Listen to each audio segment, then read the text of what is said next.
Hey cousin, long time no see, I feel like. So I got some new toys. The first one is a Giboard. Basically, you're supposed to, my balance is horrible. And I figured I would get this so I could get better with balance. And I also won't have a lot of stuff when I get to Texas because I'm giving so much stuff away. But I figured I might as well get something to keep me occupied on the days that I'm like, I don't really want to get out of the house. It's so hard. I was watching all the videos before it came and I'm just like, I think I could do that, but it's gonna take some work. And I got it yesterday and I started using it and it is very hard. Like you have to engage your core, your abs. And like I said, I'm just like horrible at balancing. I feel like I was a lot better when I was a child. I actually used to go snowboarding. Yeah, I still have cold urticaria and I still suffered through it, but I was really good at snowboarding. I could go down the hills without falling, going down black diamonds and whatnot. And I feel like since then it's gotten worse. Maybe my eyesight has also gotten worse and that's attributed to it. I don't know. But I also get motion sickness, so I don't know if that hurts it as well.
Okay, I think that's enough for now. On to the next toy. I got a new desk and my original thing is, okay, I'm gonna wait till I get to Texas and then I'm gonna get a new desk because I didn't wanna keep sitting on the floor. I wanted a floor to sit to stand desk.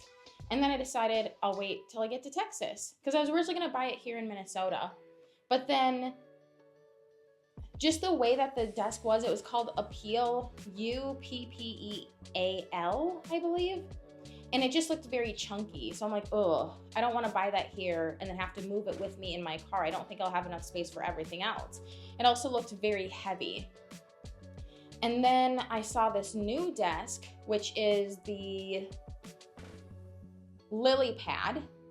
And it can actually fold all the way down to the floor. So it packs up really well. You don't have to take it apart. And so I figured too, with all the trouble that I'm having with getting rid of things here in Minnesota, because everybody feels like they are being left out, right? I know I've talked about this in past videos where I had to end like 3 friendships in 5 months and 2 of those people wanted my stuff and they were acting very entitled and making me uncomfortable.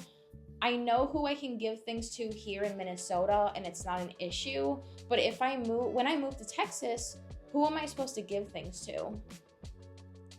That's what I'm thinking. Who am I supposed to give things to? And I actually have been looking up charities and I can't find a charity that would take things like electronics, furniture, clothes, etc. All of them just want money, which I find weird. And I understand it's easier to take money and process money than it is for them to maybe find a warehouse or space to take electronics, furniture, clothes in and then have to distribute it. And so I don't really know what I'm gonna do when I get to Texas. I think that, like, I know I need a new laptop. I'm just gonna probably trade it in. Unless I have plans to come back to Minnesota, I won't bring it back here. Because if I bring it back here, I know who I can give it to. But if I don't have plans to come back anytime soon, it's probably just better to trade it in. And then I'm not planning to get a new phone, but if I do, trade that in as well. But yeah, for the desk, it's like I have this coffee table and So I'm going to give that away. I actually reached out to a friend. I asked her, hey, I got a new desk. Would you be willing to take my coffee table? And she's like, yeah, of course. And then I'm like, I also bought some other new stuff. Will you take my 2 lights? And will you take my 2 monitor stands? And she also said yes. And I told her, like, you know, I'm thinking about giving them away. If I do give them away, will you take them? 99% of the time I say that, I give it to her. There's only one thing I kept because I'm sleeping in a hammock now, and it makes sense for me to keep that table desk type thing that I decided to keep. But yeah, I am excited. I need to move some stuff around. There's like a lot of clutter in this room, so I need to move some stuff around and figure out how I want the desk set up. Also, I forgot to mention, there are wheels on this desk, so it's going to be easy to move around. The other one, the Appeal one, I don't think it had wheels on it. So it's like, how are you supposed to carry that around if you're one person? You know? That would be difficult.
So yeah, that's all I have. See you next time.